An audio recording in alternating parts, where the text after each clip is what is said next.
The level of competition has just gone through the roof. It is a very complex iteration for the America's Cup. We feel on the back foot and we've got to figure it out in a hurry, but that's good for us in terms of our learning going into the 75. A few things didn't go our way in that last campaign, and it showed up, and it was quite a painful pill to swallow.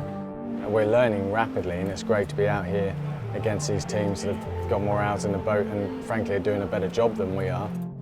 So I think this time we're trying to be a bit more methodical about some of the stuff we put on the water and understanding what we're trying to, defining what we're trying to learn from something, and then making sure we get the takeaways from that. We'll get the boat on the water next spring, summer in Barcelona, and that's the really critical period. Yeah, and I think we're all concerned about the conditions in Barcelona, and I think you'd be pretty brave to give up bottom end range, takeoff speed, to try and make sure that you're constantly doing 55 knots. Yeah, I think there's different things that are keeping me up at night, that's for sure.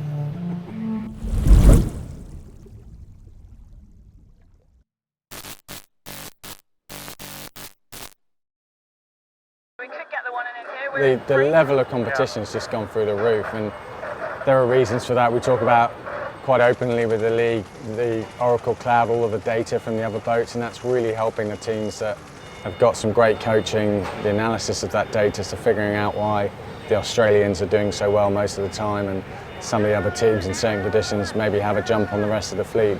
So you see that teams that were maybe struggling a couple of seasons ago, and take Denmark as a great example. I mean, they are performing so well at the moment, and that's just through rigorous analysis of the data. They've got a talented sailing squad, good coaching, and they've made some really big gains. So translating into the AC40, you step from one design into another one design. I mean, I guess one of the most obvious questions is, how similar are they? They're not that similar. There are quite big differences between the boats. Coming straight away from sailing the F50 last weekend, now into the AC40, particularly in the lighter breeze, these boats, and we're finding it, having spent perhaps slightly less time in the boat than some of the other teams, it's really tricky to get the boat going in the light stuff, get the acceleration, get up on the foil, get the trim of the foils and the rig right simultaneously. Very tricky, finicky boats, and something for sure we've got to figure out, and in a hurry. And is there a point at which then they become similar? Is there when you go up the wind speed range a bit and then they get properly settled on their foils, is there then a crossover? Is there then a sort of convergence of how they feel? Yeah, a little bit so, and certainly once you're up and running in the 40 with the autopilot, it's an impressive autopilot. It generally does a really good job, and that's different to the F50, where of course you're in manual flight control and a lot of pressure on the pilots to really nail that and maximise the performance of the boat. Yes, you have to set the 40 up right, but once that's done, the autopilot does a great job, and it's quite a smooth ride most of the time. And what do you learn from, what can you take away from the F50 and SailGP that you can then apply to this? Well, I guess a lot of the dynamics are relatively similar in terms of the foiling boats, particularly in the lighter airs, that you've got to have enough speed, getting that transition from not foiling to foiling. Again, it's a bit different because in the F50 it's not the end of the world if you come off the foil. You put it into what we call H1 mode or H2 mode, and your VMG is better than it would be in the AC40. If you fall off the foil, your VMG is rubbish. So that's quite a big difference. But a lot of the dynamics are similar in other ways, and the huge similarity, of course, and in any boat, in any team, is that teamwork, that choreography between all of the sailors on board, making sure they're absolutely nailing their little area of trim at the right time to pop the boat up on the foil and to keep it foiling and make the manoeuvres. Yeah, that's as tough on the F50 as it is on the AC40. There is nowhere to hide in these compared to a normal cup boat where the team can come off the water and say, well, we haven't quite, we're working on the keel and blah, blah, blah. Does that feel different to you? Do you feel exposed in that sense? Yeah, it puts a lot of pressure onto the sailors, which I think is a good thing because, again, our team, we feel a little bit exposed. We spent less time in this boat compared with some of our competitors. We feel on the back foot, and we've got to figure it out in a hurry, but that's good for us in terms of our learning going into the 75, because it's a lot of those similar dynamics that will be relevant in the 75. Okay, we'll all have slightly different foil designs and spans and rig and sail design and hull design, of course. But still, it's on the sailors to maximise the potential of what you've got on the boat, and this really highlights to us how you can do that. So whilst it can be frustrating at times, it's a huge learning opportunity for all of the teams. And it's a complicated cup, this one, it strikes me. There's 3 designs that you've got to get your head around. AC40, LEQ12, that's optional, but you've got one, and an AC75. Does it feel complicated to you? Is this the most complex one that you've done? The prioritising of that is difficult. We're different. We've got our own test boat, or LEQ12, if you want to call it that. As we talked about, some of the other teams have used the AC40 platform as their LEQ12 platform. So getting not only your sailing time, prioritising that, but also for your engineers and your designers, prioritising AC40 or LEQ12 stroke T6 stroke AC75. That's really tricky to make sure you're putting your resources, focusing it on the right area. You mentioned a couple of times there that you're under pressure, you're a bit on the back foot. Why do you say that? What's put you on the back foot? How have you ended up? Well, we spent much less time in the AC40 than some of the other teams, not all of it, but some of the other teams, because we decided to build our own test boat and really focus all of our resources on that platform. So our number of days that we sailed in the AC40 is quite significantly down to some of the other teams, and that's showing particularly in the lighter airs where it's more difficult to set the boat up properly, to get the technique right for the sailors to get the best out of the boat. There are some who will say, well, hang on a minute, these AC40s and these preliminary regattas, they don't actually count for any points for qualification or selection or anything, not like they might have done in the past. Why do they matter? Why is it so important? You're right, they don't ultimately count going into the cup, but we're all hugely competitive teams and everyone's here racing to try and win. And whilst it doesn't really matter in terms of the points, it does matter in terms of the rest of our team. We've got 60 odd people back in Brackley focusing on the design of the boat, working really long hours, and we want to give them something to cheer and support. We want to put on a good show for them to know that we've got a competitive team. So that's really our job as sailors, to do that. And like I said, there will be things that we learn from this, even though it's a one design class. There will still be things that we learn from sailing this boat that will be relevant going into the 75. It's a similar cycle in some ways or in many ways to the AC45, wasn't it, for that cup cycle, for those wing-masted cats. Do you think, and that was quite significant for all kinds of reasons, but do you see this as being, when we look back in, 10 years' time, do you think we'll look back at these AC40s and say that was a very significant moment that actually changed sailing in general, not just the cup, but changed sailing in general?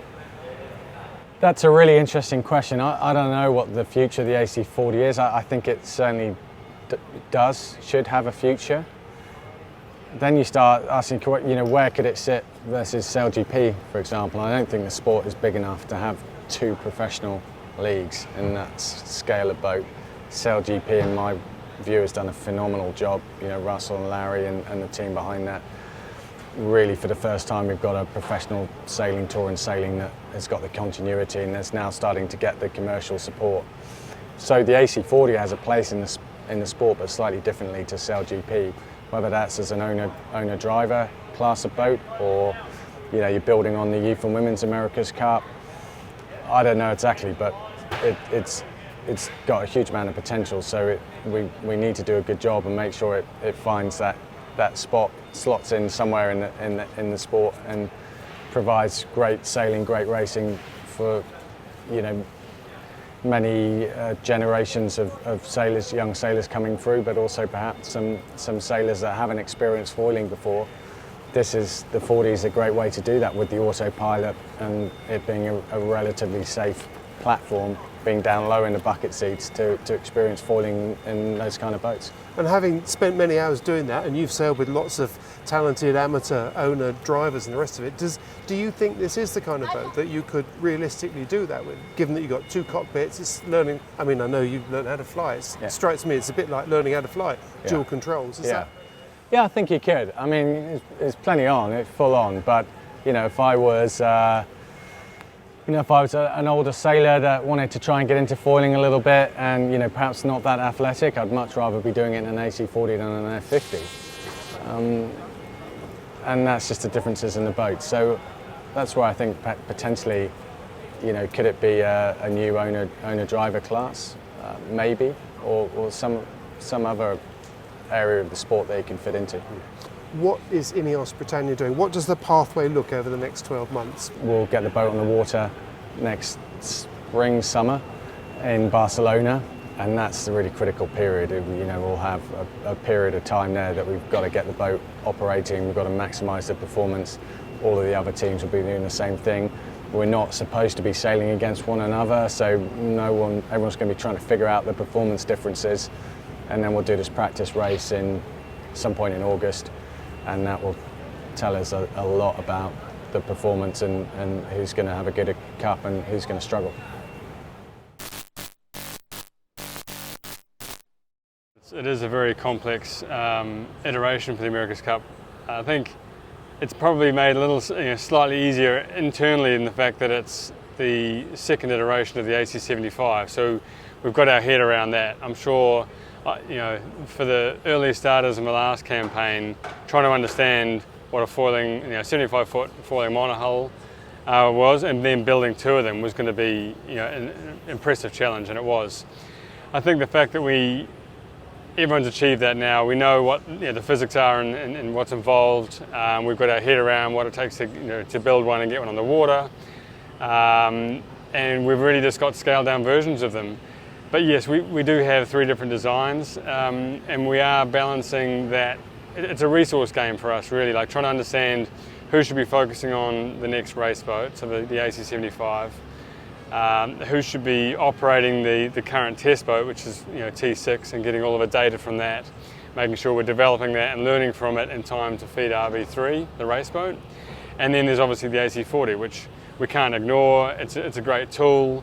It doesn't consume our technical team very much at all, but it's a good tool for the sailing team to use, and we're here for the event, so we need to make sure it's ready to go, and the sailing team are as well, as prepared as we can be. So, yeah, there's a lot going on across different areas of the campaign, and we are quite spread out. We're quite a big team now, and we're trying to make sure that one part of a team doesn't get distracted by something that's not really relevant to it, but also that we learn from that when there's always something to be learned. So, I think the big thing for us is just making sure it's not distracting us from the goal at hand, but making sure we have a good communication loop across the team and understand what's there to be learned. The America's Cup, in my opinion, it's a technical arms race. Like it's the fastest boat is always won, and so the primary concern is to make sure we have the fastest boat on the water. But in parallel to that, it's the sport side. So we want to make sure that the sailing team is as prepared as they can be. And there's other events they can be doing outside of what we're doing here, but I think it's good to sort of check in with the other teams.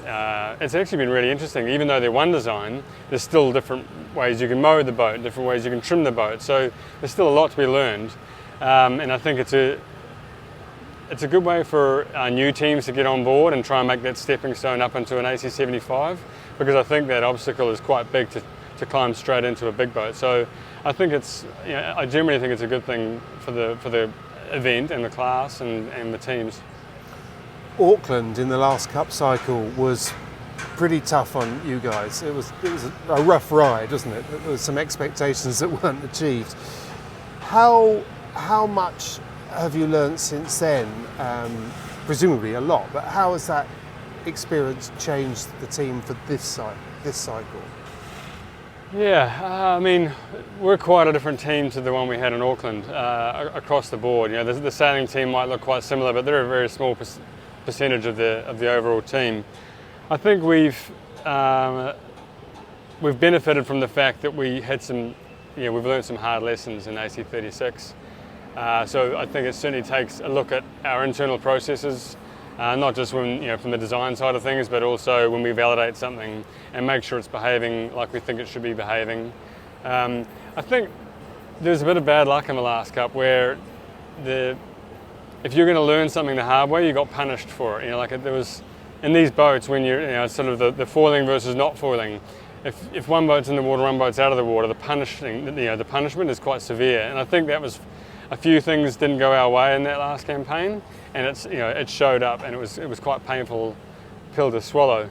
So I think this time we're trying to be a bit more methodical about some of the stuff we put on the water, and understanding what we're trying to, defining what we're trying to learn from something, and then making sure we get the takeaways from that. So a lot of our early part of this program is this test boat, which isn't just what you see in the water, it's all the testing we do inside the shed and making sure that we understand exactly what we're putting on the water and what the data means when we're getting it back. So, and how important has the connection with Mercedes F1 been? Because that's a process that is, one would imagine, second nature to them. Absolutely, yeah. And I think we would have always done this step, but with their guidance, we're doing it to not just another level, but a level of detail, which I think has been very interesting. There's often some low-hanging fruit you can grab in certain tests or validation processes, and we're just sort of taking it a little bit further each time to try and make sure we maximise. If you're going to spend a little bit of money on something to do a test inside a shed, you want to make sure you get the most out of it. So there's that side of it, and there's also the sort of reliability side, where I think in typical marine industry, you put a system or a boat together and you launch it and you do a lot of your testing on the water and you learn your mistakes. We're trying to learn a lot of that in a test environment where we can control it. People have time to understand what's going on and look at the way a system or an assembly is reacting, and that's really the F1 model is. They have such limited time on the track that they have to know exactly what they're putting on the track. So I think that's one of the things the key things we're taking away from F1. I'm sure you won't tell me the details, but have there been moments that have, in that process that you described, that has surprised you and thought, crikey, we would not have come across that had we not have had this collaboration? Yeah, there certainly has been. One thing we're going to see in this next cup is obviously the boats are being a bit more refined, and so we're having to push things a little bit harder, and this game is all about how hard do you push the envelope from an engineering point of view. So there's been interesting lessons learned in a controlled test environment, and something's failed, and it's been, it sort of, validates the decision to make, to take the time, which is what we don't have a lot of, obviously, and spend some of that time inside a controlled environment to understand what's going on. So yeah, we've had a couple of key lessons from something that hasn't happened on the water, which has been good. I don't think we had a lack of process, and I think we're just very typical of a small team. And when I say small, 100 and 150 people in an F1 world is a very small team. It's sort of F1 from 20 years ago. And I think you ask any of them now, and you sort of take your hats off to these cup teams because they can do so much in such a small environment. The composite work, the systems work that they take on, these teams are evolving with all of the complexity, but the team numbers aren't necessarily getting bigger in an equal scale. So I think we can never do what an F1 team might do, where they've got 1,000 people on site and they can drill into the finer detail. But we've certainly looked over the fence at them and sort of said, well, what are the lessons we can take? Again, what's the low-hanging fruit here, where we can gain some reliability and have a bit more confidence in the data we're getting off the water and make the learning quicker. I think that's one of the biggest takeaways from the sort of team structure side of things. Where are the areas, what are the kind of things that will make the second generation AC75s different? What can we expect to see, or maybe we won't be able to see it at all? Yeah, I think if you look at the version 1, let's say, so the AC36 boats compared to the ones we're going to see in AC37, my suspicion is they'll be closer together in some key areas which will be very visible, like I'd say hull shape and maybe even appendages will be quite similar. Because we all saw the boat that was the fastest boat last time, which was the Kiwi boat, and I think that most people would sort of start with that as your base model, and you just sort of see where things grow from there inside CFD models. I think because there's more limitation on components, so you might see less risky. I think people will sort of de-risk their decision making on some of their, and maybe a bit more of a sort of an AP style decision on some of their appendages or hull shapes, where you could go one extreme or the other, knowing you have a second set of wings, for example, coming online. But this time you don't have that luxury. So I think maybe a more conservative approach. And that'll be, again, the game you play is how far do you want to go and then run the risk of not being able to come back. You don't want to be left field, but so maybe someone wants to try and knock it out of the park and have something completely different and prove me wrong. But I think we'll be more aligned next time. There's still plenty of scope, I think, in design, and certainly in the sail programs. I think we might see some change there.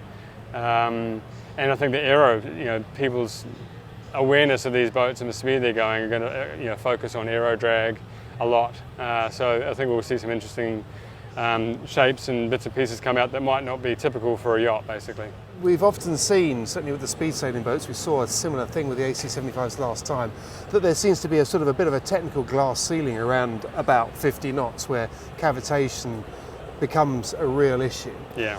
Do you think that most teams will now have broken through that and that we'll see AC-75s regularly sailing in the 50s, or is that still a physical limit for most people? Gee, you could make me look bad here in a year's time. My understanding of the science is that you'll try and push the onset of cavitation as high as you can, but like you say, we're at a bit of a ceiling. Now, there'll be some foils that can handle cavitation better than others, so whether you start cavitating and the foil can handle X amount of cavitation or not, I guess, you might see guys sort of pushing to the mid-50s, but my understanding of it, which is reasonably limited, is that we're gonna run into some problems, especially with some of the rules around appendages. I think you're kind of stuck with a foil that's going to cavitate at that sort of boat speed. And presumably, in very broad terms, even if you could develop a foil that would cope better at the higher end, you've got the problem of dealing with it at the lower end. So exactly, there's going to be a compromise made somewhere. Exactly, yeah. And I think we're all concerned about the conditions in Barcelona, and I think you'd be pretty brave to give up bottom end range, takeoff speed, to try and make sure that you're constantly doing 55 knots. So I'd say you'd be hedging the other way. Nice one. And finally, as we said, this is your 6th Cup, so you've seen plenty of cycles across quite a range of boats as well. And so whilst we're looking at really extreme boats at a very exciting time for Grand Prix racing, does the whole cycle feel much the same as it was, say, back in Valencia in the IAC monohulls? Yeah, I mean, obviously I'm doing a different role. The last time in Valencia I was just worried about going to the gym and going sailing every day. It's, I think, a different phase of my life, and I'm in a different part of the program. But I think, it's a good question, because personally I think that it's a much more technical program now, where the days of pure naval architecture and sail trim was what won you the Cup, and nowadays reliability is a huge part of it. And I think there's going to be serious concerns about making sure you can get the whole way through the racing schedule, and in staying in touch with each other, and reliability is going to be a big piece of that. So I think there's different things that are keeping me up at night, that's for sure.